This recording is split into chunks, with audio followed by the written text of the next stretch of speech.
नमस्कार। नदियों का चैप्टर आपने पढ़ा।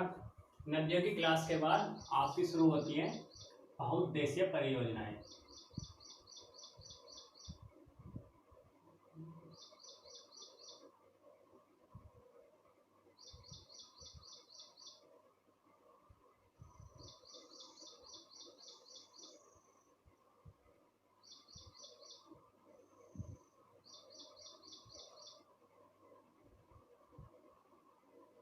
इसे बोलते हैं बांध।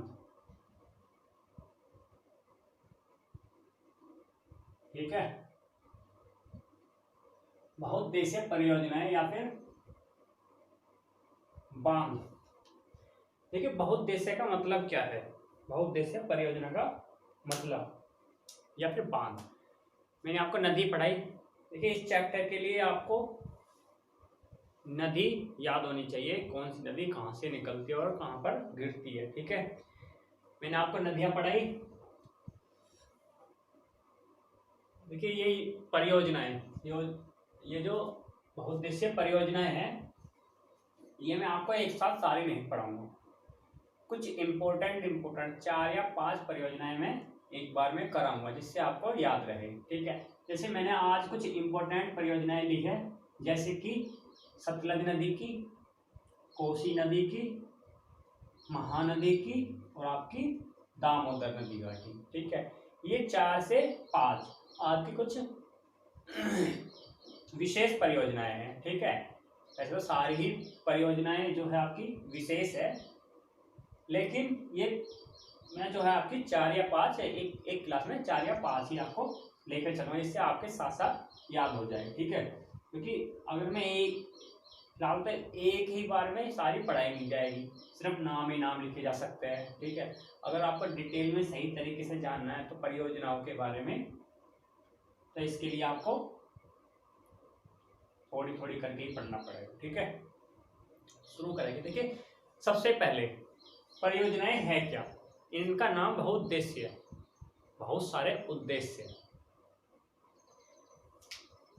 देखिए, नदी होती है, नदी पढ़ाया। नदी ग्लेशियर से निकली, किसी एक स्थान पर जाके गिर गई, ये इसकी प्राकृतिक स्वरूप है।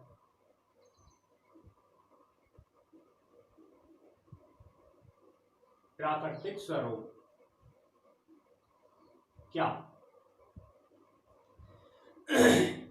नदियां होती है, हिमालय से निकली या किसी ग्लेशियर से निकली, किसी पठार से निकली, किसी पर्वतीय चोटी से निकली, प्राकृतिक रूप में निकली, बर्फ पिघला, ग्लेशियर पिघले और नदियों का उद्गम हुआ, नदियां बहना शुरू कर देती है। ठीक है, वहां से नदियां निकल करके 1 या 2 राज्य में आपकी प्रवाहित होती है। ठीक है, 1 से 2 राज्य में या अनेकों राज्य में बहेगी। नदियां निकली, नदिया का ये उद्गम स्थल है, ओरिजिन, ये नदिया का ओरिजिन पॉइंट है, यहाँ से उद्गम हुई, यहाँ से नदी निकली और कहीं एक स्थान पर नदी जाके गिर जाती है। तो इसका उद्देश्य क्या है, इसका उद्देश्य सिर्फ 1 या 2 ही हो सकते हैं। कैसे, या तो इससे कहीं नहरें निकल सकती, नहरें नहीं निकल सकती। अगर नहरें निकलेगी तो वो हो जाएगी मानव निर्मित, जो मैं आपको बताना चाह रहा हूँ बहुउद्देशीय परियोजना योजना में। ठीक है, तो इसका सिर्फ उद्देश्य आपका एक ही रहेगा, यहाँ से निकल करके यहीं से इसका कोई सदुपयोग कर सकता है तो कर सकता है, कृषि में या फिर आपके विद्युत संयंत्र लगाने में। ठीक है, यहीं से। लेकिन इसके बहुत सारे उद्देश्य है, इसके बहुत सारे फायदे हम कैसे उठा सकते हैं, उसी को कहते हैं बहुउद्देशीय परियोजना। कृत्रिम रूप से मानव निर्मित, मानव द्वारा कृत्रिम रूप से नदियों पर बांध बनाकर नदियों का पानी रोक करके उसका उपयोग करना। ठीक है, नदियों का पानी रोक करके उसका विभिन्न तरीकों से उपयोग करना ही आपका क्या कहलाता है, बहुउद्देशीय परियोजना। नदी आपने पढ़ रखी है। ठीक है, आपको सिर्फ इन पर बांध, जो बांध बना दी गई है और उसके पीछे का जलाशय है, उन्हीं के बारे में नया पढ़ना है, और इसमें नया कुछ नहीं है, नदी आपने पढ़ ही रखी है। ठीक है, तो आपको मैंने बताया अगर एक सिंगल नदी जा रही है तो उसके इतने उद्देश्य नहीं होंगे, एक या दो ही उद्देश्य है, जहां से निकली है और कहाँ वो जाके गिरेगी। उसके बीच में अगर स्वयं ही एक सिंगल नदी से ही मानव जल का उपयोग करता है, ठीक है, कर सकता है, या फिर उस पर विद्युत संयंत्र लगा सकते हैं। लेकिन अगर उस पर बहुउद्देश्य कई सारे उद्देश्यों की हमें पूर्ति करनी है, जैसे हमें आसपास के राज्य में, जिलों में, शहर में जल की आपूर्ति पूरी करनी है, ठीक है, या फिर बिजली बनानी है, विद्युत संयंत्र लगाने हैं, ठीक है, या फिर जलाशय इकट्ठा करके कहीं दूर दराज के इलाके में हमें नहर द्वारा सिंचाई की आपूर्ति पूरी करनी है, कृषि सिंचाई की, ठीक है, या जल आपूर्ति पूरी करनी है, तो उसके बहुत सारे उद्देश्य हो जाते हैं। एक नदी पर हम कई सारे बांध बना सकते हैं और उसको विभिन्न पर्पज से यूज कर सकते हैं, ठीक है, उसे कहते हैं बहुउद्देशीय परियोजनाएं। देखिए इसके नुकसान और फायदे क्या क्या है, इसके नुकसान और फायदे क्या क्या हो सकते हैं।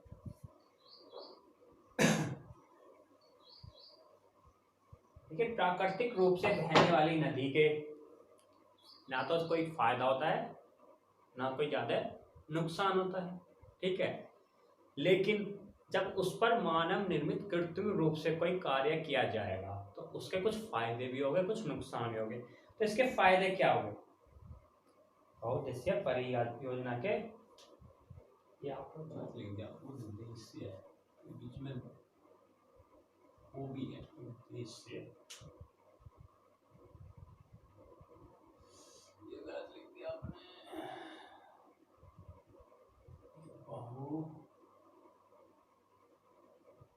उद्देश्य उद्देश्य उद्देश्य उद्देश्य, ठीक है, चलो जो भी होगा बहुउद्देश्य, ठीक है। देखिए क्या क्या फायदा हो सकते हैं बहुउद्देशीय परियोजना के, क्या क्या फायदे हो सकते हैं। कोई नदी है, हम उस पर बांध बना कर करके क्या क्या फायदे कर सकते हैं।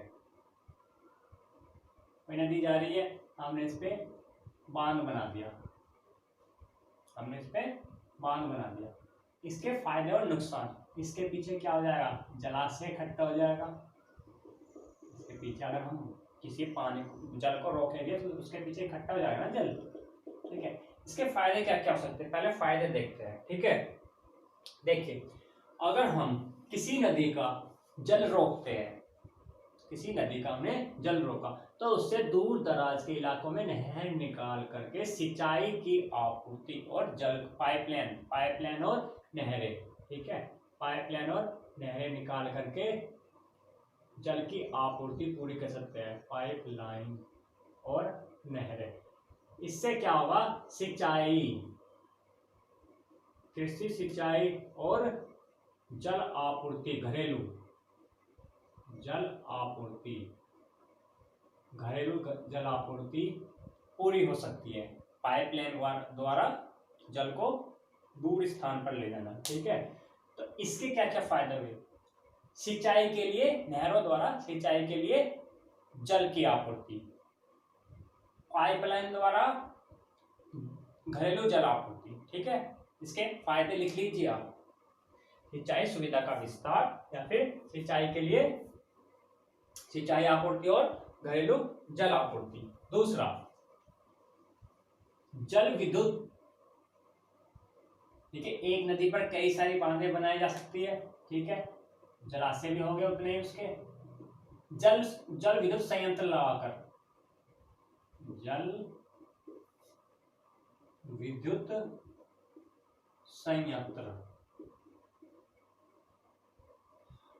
विद्युत संयंत्र लगाकर हम वहां बिजली बना सकते हैं, लाइट कहते हैं इसको, बिजली, सस्ती बिजली, ये बिजली बना करके हम आसपास के क्षेत्र में उपयोग कर सकते हैं। तो बिजली, जल विद्युत उत्पादन, ठीक है, विद्युत उत्पादन के लिए बेस्ट है। ठीक है, तीसरा लिख लीजिए बाढ़ नियंत्रण। देखिए कैसे, नदी है आपकी, कोई कोई नदी ऐसी होती है उसका प्रवाह बहुत तेज होता है, ठीक है, तो क्या होता है आगे बाढ़ आने के चांसेस बहुत ज्यादा होते हैं। जैसे कि आपकी कोसी नदी है, ठीक है, कोसी है, दामोदर है, नर्मदा है, बहुत सारी नदियां हैं जो कि कोसी तो है ही बिहार का शौक आपकी, ठीक है, जो कि बाढ़ आने के चांसेस बहुत होते हैं। तो इन पे अगर बांध बना दिए जाए, अगर इन पे बांध बना दिए जाए तो पानी रोक लिया जाता है और बाढ़ उससे नहीं आएगी, बाढ़ नहीं आएगी और उस पानी का उपयोग भी हो जाएगा। नहरें निकाल कर या मैं उपयोग आपको लिखवाएगा, लेकिन ये क्या है, बाढ़ नियंत्रण। तीसरा बाढ़ नियंत्रण, ठीक, बाढ़ नियंत्रण में उपयोगी है। चौथा लिख लीजिए जल परिवहन। जल परिवहन, बांध बनाने से पहले जो जलाशय इकट्ठा होता है वो जल परिवहन के लिए उपयोगी होता है, ठीक है, या फिर आप नहरें निकाल दीजिए, नहरें निकाल दीजिए, उसमें आप नाव की या फिर मतलब जल परिवहन की सुविधा उपलब्ध कर दीजिए। जैसे कि आपकी गंगा नदी में अब ठीक ठाक जल परिवहन कोलकाता तक हो गया है, तो उसी प्रकार हम अपने भारत में अंदर नहरें निकाल करके या फिर बड़ी नदियां निकाल करके इनका पानी कम करके इन्हीं नदियों में जिनका प्रवाह बहुत अधिक है उनका प्रवाह कम करके, नदियों का पानी रोक करके उनका प्रवाह कम करके जल परिवहन की सुविधा कर सकते हैं, ठीक है। पर्यटन,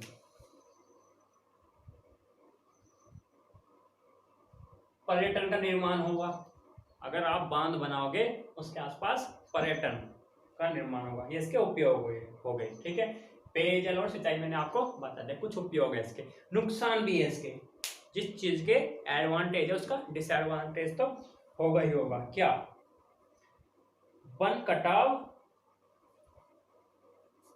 और जैव विविधता, जैव विविधता में कमी। देखिए अगर हम, नुकसान क्या क्या है, देखिए किसी भी प्राकृतिक चीज में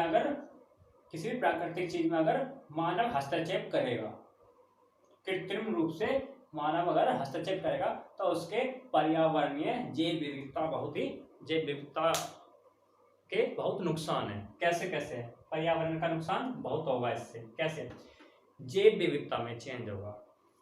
अगर आप यहाँ का पानी रोक लोगे तो यहाँ के जो पेड़ पौधे जीव जंतु है बहुत संख्या में वो मर जाएंगे या फिर विस्थापित हो जाएंगे, कहीं और चले जाएंगे, तो उससे जैव विविधता में परिवर्तन आ जाएगा, ठीक है। यहाँ जो जीव जंतु या फिर पेड़ पौधे जो भी जीव जंतु होंगे वो कहीं और विस्थापित होंगे या फिर मर जाएंगे जलाशय से, ठीक है, और जैव विविधता का क्षरण होगा, ठीक है। और क्या था इसमें, वन कटाव। देखिए वन होते हैं पेड़ पौधे, पर्यावरण को नुकसान होता है अगर आप कहीं किसी एरिया में जल संग्रहण करोगे बांध बनाकर, तो उस एरिया का पर्यावरण नुकसान होगा, जैव विविधता का क्षरण तो होगा ही होगा, पर्यावरण का भी, क्योंकि वहां जो पेड़ पौधे हैं वो उनका विनाश हो जाएगा, ठीक है, पेड़ पौधों का विनाश हो जाएगा। तो कुछ नुकसान है इसके, लेकिन उपयोग भी उससे ज्यादा है, ठीक है। जान माल का खतरा, नुकसान, जान माल का खतरा कैसे, आसपास के गांवों में जान माल का खतरा, या फिर जहां जलाशय बनाओगे वहां से हमें को विस्थापित करने पड़ेंगे, ठीक है, जान माल का खतरा। दूसरा है एक और आपका है, इससे आसपास के एरिया को, आसपास के गांव शहर को भी खतरा हो सकता है, क्योंकि अगर इसमें यहाँ से नदियां आ रही है और यहाँ जल इकट्ठा कर रही है नदियां आकर के पीछे से जल इकट्ठा कर रही है, उसमें अवसाद जमा हो जाता है,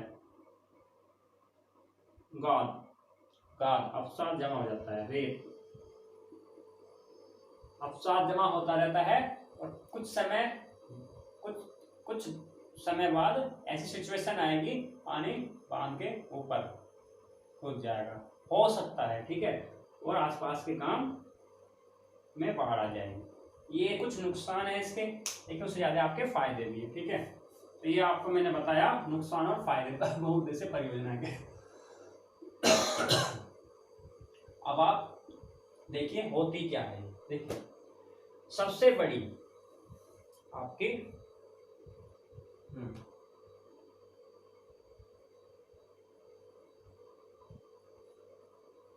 देखिए मैंने आपको एक नदी बताई, सतलज नदी। सतलज नदी आपकी कहां से निकलती है?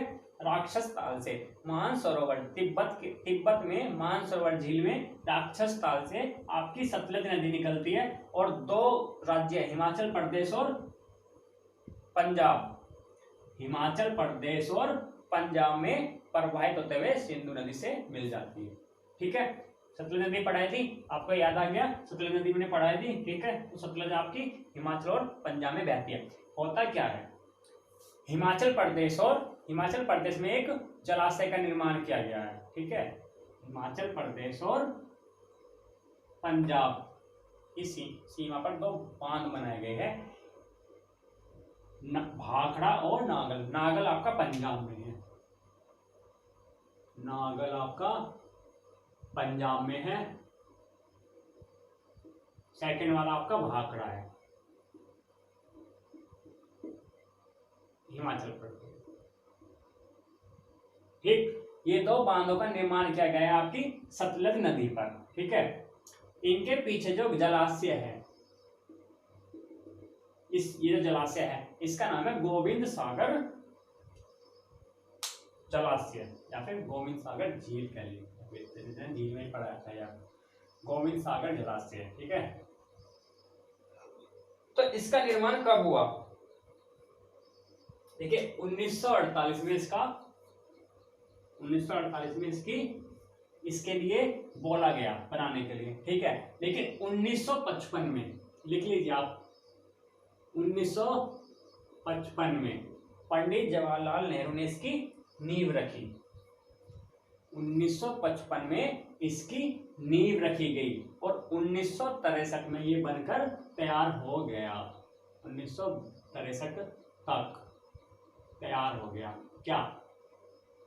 भाखड़ा नागल बांध, ठीक है, भाखड़ा नागल बांध। इसके जलाशय गोविंद सागर जलाशय, ठीक है। तो ये आपका 1963 में तैयार हो गया। इसमें इतना ही है और इसमें कुछ नहीं है। सतलज नदी, अब इसी की सहायक नदी है एक, जो कि ब्यास नदी। कहां से निकलती है? रोहतांग दर्रे के पास ब्यास कुंड, रोहतांग दर्रे के पास आपकी ब्यास कुंड से निकलती है आपकी ब्यास नदी।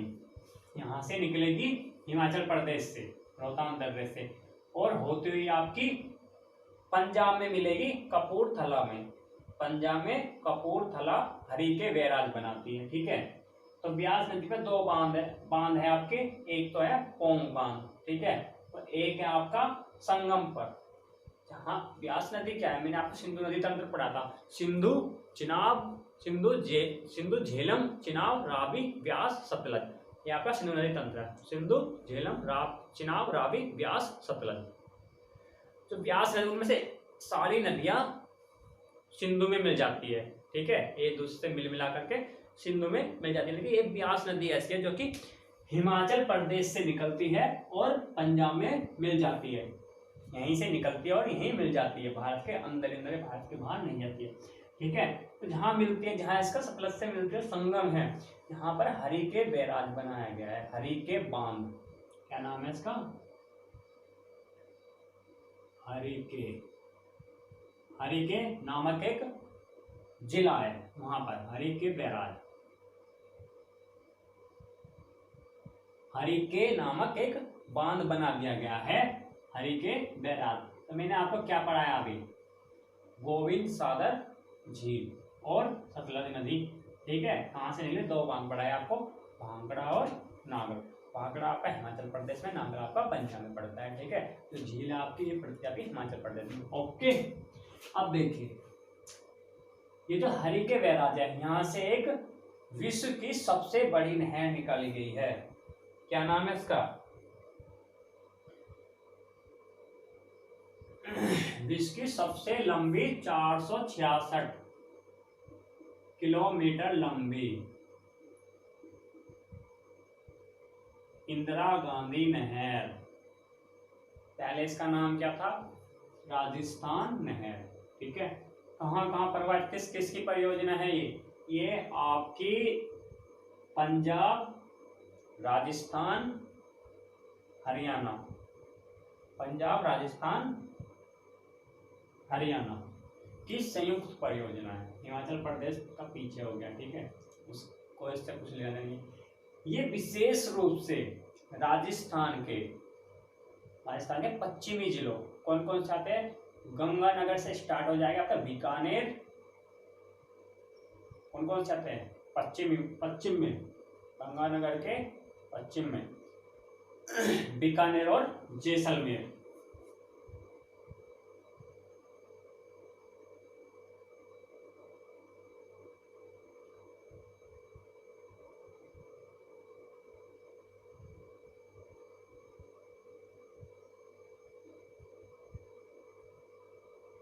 बीकानेर, जैसलमेर, ठीक है। ये 2-3 जिले हैं आपके, बीकानेर, जैसलमेर, गंगानगर, ठीक है। ये आपके पश्चिमी एरिया, राजस्थान का पश्चिमी एरिया पड़ता है, ठीक है। तो विश्व की सबसे लंबी नहर 466 किलोमीटर लंबी, वो है आपकी इंदिरा गांधी नहर। कहां से निकली है, व्यास नदी और सतलज नदी के संगम से, हरि के बैराज नामक बांध से। सबसे लंबी नहर है, 466 लंबी। ये 3 राज्य की संयुक्त परियोजना है, कौन कौन सी, राजस्थान, पंजाब और आपका हरियाणा पड़ता है यहाँ, ठीक है। 3 नदी संयुक्त परियोजना है, तीनों राज्य में ये सिंचाई की आपूर्ति पूरी करती है। विशेष रूप से राजस्थान के पश्चिमी जिले जैसलमेर, बीकानेर, गंगानगर आदि को विशेष रूप से इस नहर से फायदा हुआ है, क्योंकि यहाँ बहुत सूखा रहता है, ये सूखे जिले हैं बिल्कुल। तो इस नहर के निकलने के बाद इनमें सिंचाई की आपूर्ति पूरी हुई है, ठीक है।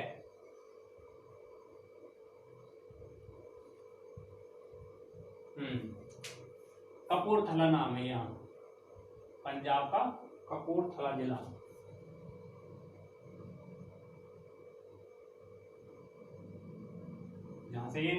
जहाँ पर ये हरि के नामक बैराज बनाया गया है कपूरथला में, ठीक है। यहाँ पर आके ये व्यास नदी मिलती है आपकी।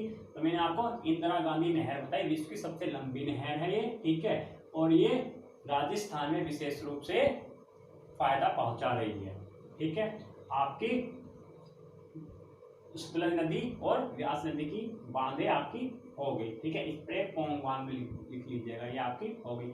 अब देखिए इसके बाद आपकी गंगा नदी, भारतीय मैदान में गंगा नदी प्रवाहित होती है पश्चिम बंगाल में। यहाँ पश्चिम बंगाल के पहले ही ये 2 भागों में बढ़ जाती है, एक पश्चिम बंगाल में जाती है, उसको कहते हैं हुगली, और एक आपकी बांग्लादेश में चली जाती है, उसको कहते हैं हम पद्मा, ठीक है। पद्मा और हुगली 2 धाराओं में ये बढ़ जाती है, हुगली में और पद्मा में। अब बात करते हैं आपकी कोसी नदी, ठीक है। कोसी नदी को बिहार का शोक भी कहा जाता है, क्यों? नेपाल से हनुमान नगर से निकलती है आपकी कोसी नदी, ठीक है। ये नेपाल से निकलती है आपकी, सॉरी वहां से निकलती नहीं, ये नेपाल से निकलती है, और इस पर कई सारे बांध बना दिए गए हैं, ठीक है।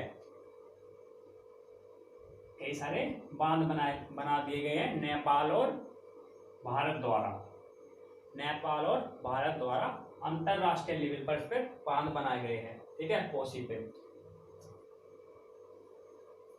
1954 में कोसी नदी की बात कर रहे हैं, इसे बिहार का शोक कहते हैं। इस पर कई सारे हमने कोसी नदी पर कई सारे बांध बना दिए गए हैं। भारत और नेपाल की अंतरराष्ट्रीय संयुक्त परियोजना है ये। इस पर बांध इसलिए बना दिए गए हैं क्योंकि ये बहुत ही तेजी से बहती हुई आती है और आपकी बिहार में बाढ़ आ जाती है हर बार, ठीक है। बिहार में हर बार बाढ़ आती है इसकी वजह से। लेकिन 1954 में नेपाल और भारत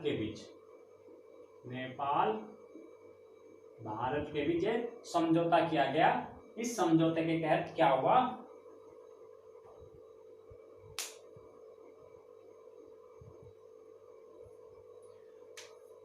नेपाल के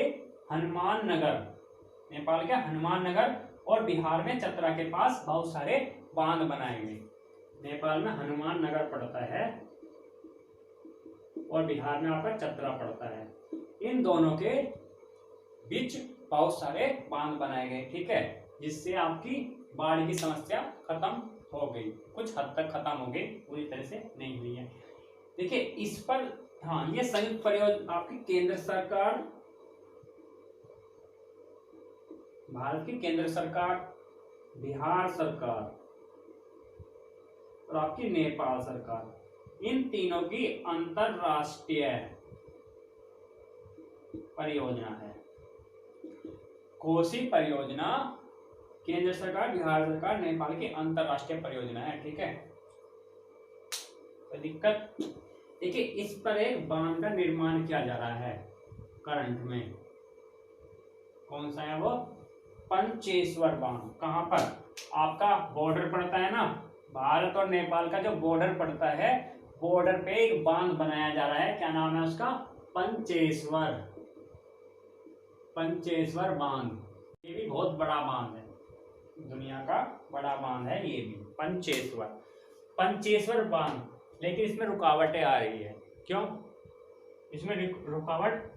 एक तो ये बड़ा बांध है, दूसरा इसमें अभी मतभेद है, ठीक है, रुकावटें आ रही है। तो ये कहाँ बनाया जा रहा है? करंट में अगर आ जाए आपको, नेपाल और भारत के बॉर्डर पर निर्माणाधीन है, ठीक है, निर्माणाधीन। पंचेश्वर, अभी कोसी नदी खत्म, बहुत से बांध बनाए जा रहे हैं इस पे, सबके मैं नाम नहीं बताऊंगा आपको। ये आपकी गंगा नदी बह रही है, दो में, पद्मा और हुगली में। हुगली पश्चिम बंगाल में निकल जाती है, कोसी नदी नेपाल से आकर के इसी में मिल जाती है, ठीक है। इसके बाद आप लिखिए तीसरी परियोजना, दामोदर नदी घाटी परियोजना। दामोदर नदी पढ़ाई मैंने आपको। दामोदर नदी कहाँ से निकलती है आपको मैंने पढ़ाया? छोटा नागपुर का पठार, झारखंड में। क्या पढ़ाया? छोटा नागपुर का पठार।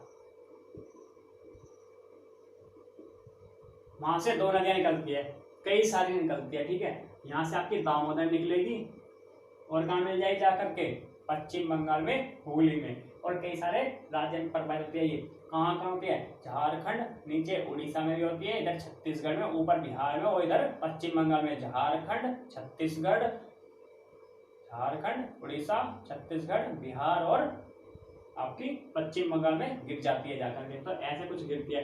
दामोदर नदी घाटी देखिए 60% बिटुमिन्स नामक कोयला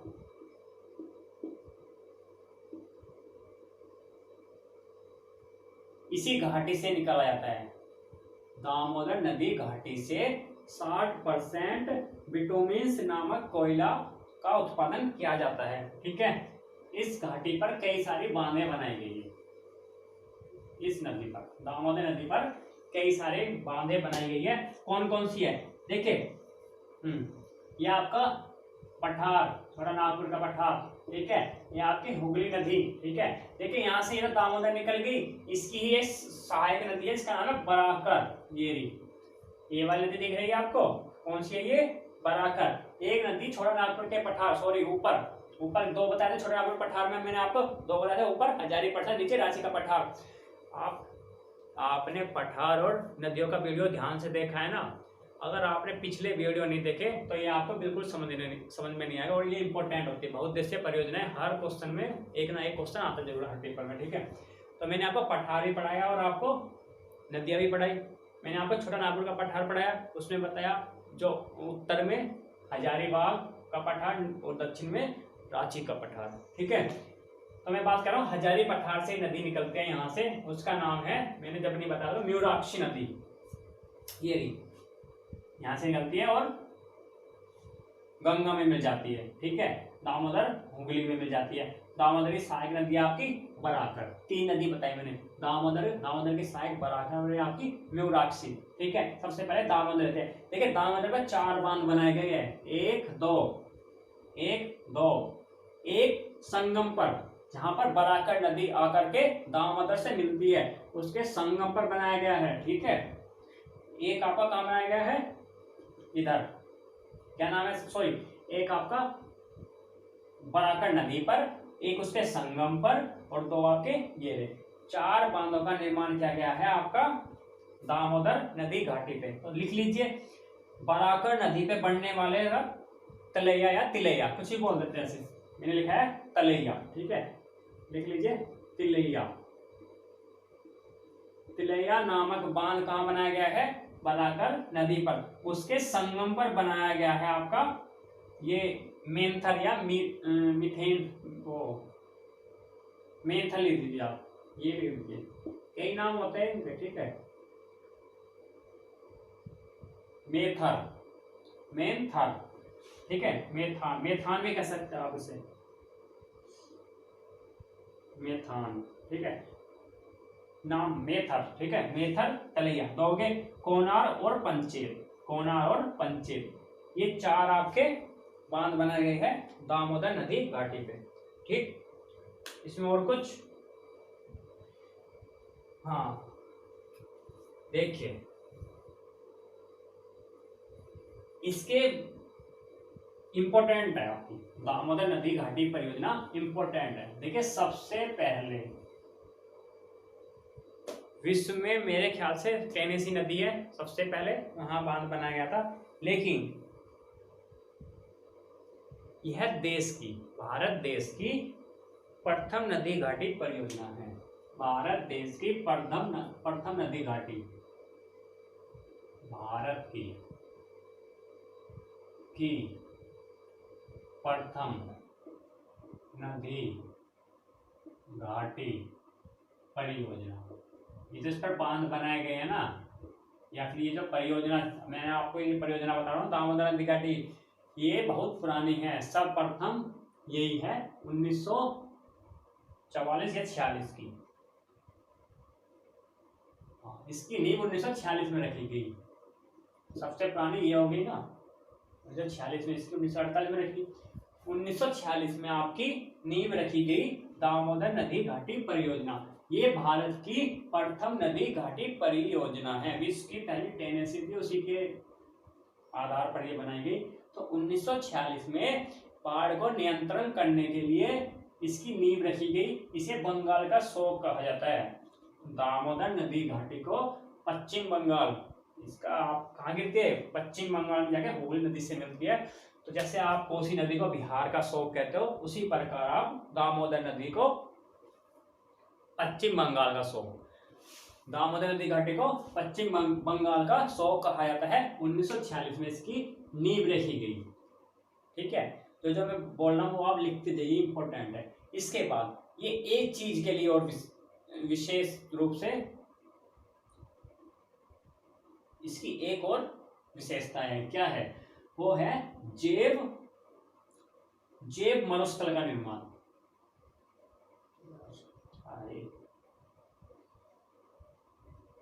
जैव मरुस्थल का निर्माण, समझिए जैव मरुस्थल का निर्माण कैसे, जैव मरुस्थल का निर्माण कैसे। देखिए ये बहुत ही पुरानी नदी है, ठीक है, मैंने बताया सर्वप्रथम नदी घाटी परियोजना यही है, और इस पर इतने बांध बना दिए गए हैं कि इसकी जो जैव विविधता है उसका क्षरण हो गया है, जैव विविधता इसकी नष्ट हो गई है। इसके बीच बीच में आपको मरुस्थल देखने के लिए मिलेंगे, इस नदी के बीच बीच में आपको मरुस्थल मिलेंगे, वहां आपकी जैव विविधता नहीं है, वहां जीव जंतु नहीं है। इस नदी के बीच बीच में आपको जीव जंतु नहीं मिलेंगे, नहीं है, जीव जंतु नहीं है, जैव विविधता का क्षरण हो गया, ठीक है। और पेड़ पौधे भी पर्यावरण रूप से भी नहीं है। तो जैव विविधता मरुस्थल का निर्माण करती है आपकी कौन सी है, दामोदर नदी घाटी, क्योंकि इस पर कई सारे बांध बना दिए गए। देखिए जहाँ बांध बनेंगे मानव निर्मित कृत्रिम रूप से किसी प्राकृतिक चीज का आप बांध बनाओगे, वहां जैव विविधता का क्षरण तो होना ही होना है, ठीक है, जीव जंतु को नष्ट हो गए। लेकिन कुछ खैर है और नदियों में, उनमें कुछ सहूलियत है, इसमें कुछ सहूलियत, ये पुरानी नदी घाटी है, इसमें बिल्कुल खत्म हो चुका है आपकी जैव विविधता, ठीक है। तो आप लिख लीजिए, ठीक है, आपकी खत्म हुई है, 1946 की नींव रखी आपने, ठीक। इसके बाद आपकी हाँ बराकर नदी होगी, दामोदरी, म्यूराक्षी, म्यूराक्षी पे देखिए आप, म्यूराक्षी नदी,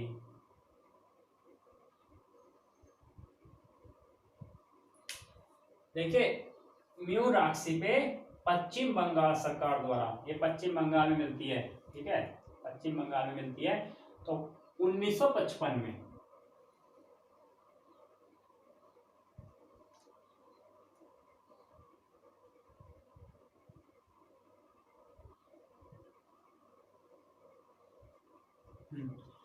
1955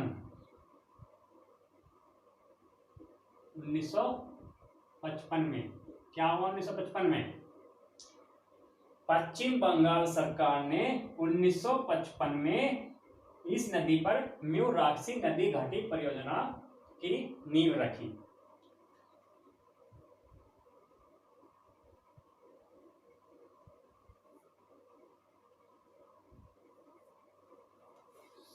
म्यूराक्षी परियोजना पश्चिम बंगाल सरकार ने, मतलब आप ऐसे लिखिए 1955 में पश्चिम बंगाल सरकार ने म्यूराक्षी परियोजना की शुरुआत की। इसी के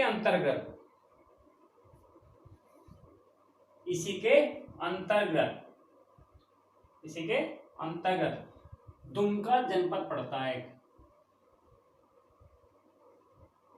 दुमका जनपद पश्चिम बंगाल में, दुमका जनपद में म्यूराक्षी नदी पर एक बांध का नाम लिख लीजिए आप। इसी के अंतर्गत दुमका जिले में म्यूराक्षी नदी पर भैंसलेर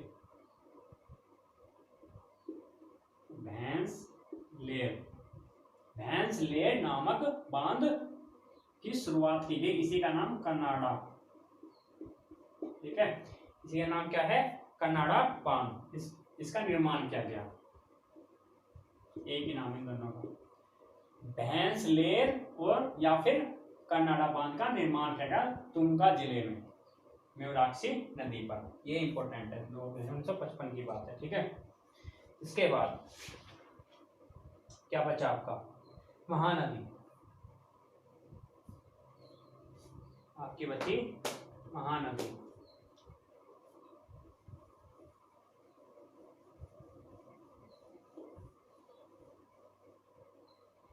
देखिए महानदी क्या है, महानदी पे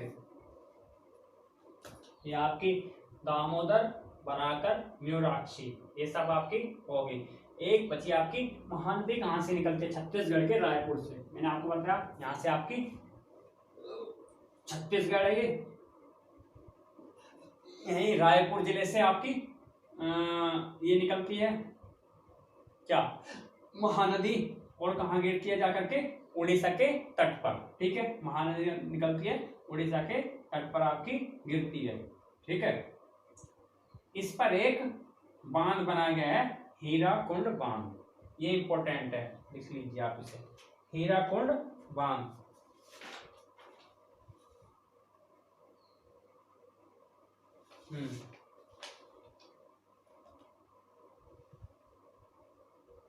हीराकुंड,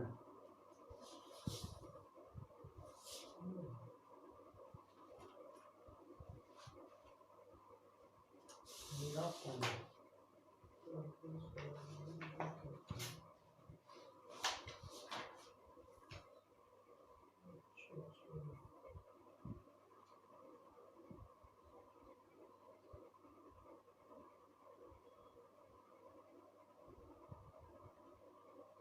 ठीक है, देखिए आप हीराकुंड बांध ज्यादा इंपॉर्टेंट तो नहीं है, लेकिन हीराकुंड बांध आपकी, आप एक काम कीजिएगा, ये सबसे ऊंची तो आपकी टिहरी है, टिहरी बांध। अभी मैं आपको नेक्स्ट में पढ़ाऊंगा, आपकी भागीरथी नदी है ना, यहाँ मैंने आपको नदी बताई थी, भागीरथी कहाँ से निकलती है, केदारनाथ से, बद्रीनाथ से, बताया था ना आपको यार, मैंने आपको बताया था, आपका केदारनाथ से आपकी भागीरथी निकलती है, और यहाँ से आपकी बद्रीनाथ से अलकनंदा। तो भागीरथी से एक नदी मिलती है इधर से आकर के, क्या नाम है इसका, ढीलंगाना। तो यहाँ एक बांध बनाई गई है, टिहरी बांध, बहुत ऊंची, विश्व की सबसे ऊंची बांध वही है। लेकिन हीराकुंड की लंबाई ज्यादा है, हीराकुंड बांध क्या है, सबसे लंबी है। इसकी लंबाई आप नेट पे सर्च कीजिएगा क्या है, ठीक है। सॉरी हाँ, इसके बारे में बताता हूँ। देखो, उड़ीसा का शोक कही जाने वाली इस नदी को क्या कहते हैं हम, उड़ीसा का शोक, बिहार का शोक कोसी, उड़ीसा का शोक उड़ीसा में गिरती है, उड़ीसा का शोक आपकी महानदी, ठीक है। पश्चिम बंगाल का शोक कह लीजिए दामोदर नदी, ठीक है। जहां जहां बाढ़ आती है वहां का शोक कह लीजिए आप, ओके। उड़ीसा के संभलपुर से 14 किलोमीटर दूरी पर स्थित, उड़ीसा के संबलपुर से 14 किलोमीटर दूर एक हीराकुंड बांध का, हीराकुंड नामक स्थान पर हीराकुंड बांध बनाई गई है। समझिए, आपकी निकली है महानदी कहां से, छत्तीसगढ़ के रायपुर से, ठीक है। ये गिरती है आपकी उड़ीसा में, यहां से 14 किलोमीटर दूर, यहां से 14 किलोमीटर दूर हीराकुंड नामक स्थान पर, हीराकुंड नामक स्थान पर एक बांध का निर्माण किया गया है, जिसकी लंबाई लिख लीजिए आप, लंबाई आप सर्च पता नहीं करते होगे नहीं करते, मैंने इससे पहले आपको, इससे पहले वाली क्लास में एक नदी दी थी, सॉरी एक झील दी थी, सूखना झील, उसका आपने पता किया अभी, सूखना झील कहाँ से निकलती है, पता ही नहीं क्या होगा। तो ये आप भी देखिए, आप सर्च कीजिए। इसलिए मैंने आपसे कहा कि हीराकुंड बांध परियोजना की, क्योंकि ये सबसे लंबी है, हीराकुंड बांध परियोजना दुनिया में सबसे लंबी है, विश्व का, सॉरी हाँ दुनिया, विश्व का सबसे लंबा बांध ये है। ऊंचाई की बात नहीं कर रहा मैं, एक होती है ऊंचाई, एक होती है लंबाई, ठीक है। ऊंचाई में आपका टिहरी है, लेकिन ये सबसे ऊंचा है। देखिए आप, ये बांध बना दिया गया है यहाँ पर, और इसके दोनों तरफ बहुत ऊंचे ऊंचे मिट्टी के बांध बना दिए गए, मिट्टी के, जिससे ये बाढ़ ना आ सके आसपास, ठीक है। तो इसका आप लंबाई आप तो सर्च करोगे नहीं, मैंने कहा आप सर्च करके लाना, और आपकी मर्जी लिख लीजिए आप, 4800 मीटर लंबा, 4800 मीटर लंबा हीराकुंड बांध विश्व का सबसे लंबा, विश्व का सबसे लंबा। इसकी ऊंचाई भी लिख लीजिए 61 मीटर, 61 से 62 मीटर,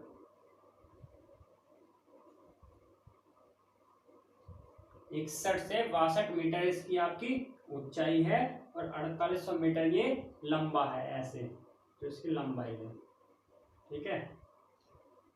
जो इसकी लंबाई है 48, सबसे ऊंचा है। तो ये आपकी महानदी पर हीराकुंड बांध, ठीक है, उड़ीसा के संबलपुर से 14 किलोमीटर दूर, ये उड़ीसा है आपका, इसका संबलपुर पड़ेगा, संबलपुर यहाँ आसपास पड़ेगा उड़ीसा में ही कहीं, यहाँ से 14 किलोमीटर हीराकुंड नाम स्थान बनाया गया है आपका हीराकुंड बांध। तो आपको कुछ इंपॉर्टेंट बांध हो गए, कितने पढ़े आज आपने, सतलज नदी पर पढ़े, व्यास नदी पर पढ़ा, कोसी पर पढ़ा, म्यूराक्षी पर पढ़ा, दामोदर पर पढ़ा, और आपने महानदी के कुछ ये बांध देखे, ठीक है। इसके बाद ऐसे ही 4-5 बांध में नेक्स्ट क्लास में आपको कराऊंगा, 4-5 इंपॉर्टेंट। आप पहले इनमें सर्च कीजिए, सतलज आप इन्हें याद कीजिए, सतलज हुआ, ब्यास हुआ, ये याद भी हो गए आपके। सतलज नदी पर गोविंद सागर झील, भाखड़ा नागल 2 बांध बनाए गए। ब्यास नदी पर पौंग, कपूरथला, हरिके बैराज, वहां से इंदिरा गांधी नहर निकले। इंदिरा गांधी नहर आपकी सबसे बड़ी है, 4066 किलोमीटर लंबी है, सबसे बड़ी नहर है। राजस्थान के 2-3 जिले हैं आपके पश्चिम में, उनको वेस्ट उनके लिए बढ़िया है ये सिंचाई के लिए, ठीक है। कोसी नदी, कुछ बांधे हैं, 25 बांध का निर्माण अधीन है, कुछ बांधे बनाई गई है हनुमान नगर से लेके आपकी चतरा, बिहार चतरा तक बीच में, ठीक है। ये बिहार का शोक कहा जाता है इस नदी को। व्यूरासी नदी पर एक बांध यहाँ बनाई गई है, ठीक है, पश्चिम बंगाल सरकार द्वारा बनाई गई है। बराकर नदी पर एक बांध है आपकी, कौन सी, तलैया, ये किसकी सीमा पर है। 3-4 बांध दामोदर घाटी की है। ये जेब मरुस्थल का निर्माण करती है आपकी, कौन सी, दामोदर घाटी जेब मरुस्थल का निर्माण करती है। इसकी दूसरी आपको क्या है, आप देख लेना जो भी इसकी एक दो कहाँ से निकलती है, आप ये कहाँ से निकलती है, प्रतापगढ़ के पठार, तीनों व्यूराक्षी, बराकर और दामोदर। महानदी बारे में आपको पता है, हीराकुंड। इसके बाद हम पढ़ेंगे, यहाँ आती है आपकी टिहरी बांध, ठीक है, टिहरी बांध है, और 2-4 ऐसी इंपॉर्टेंट बांधे पढ़ेंगे। उसके बाद मैं आपको एक लेक्चर में सारी करा दूंगा, ठीक है। धन्यवाद। धन्यवाद।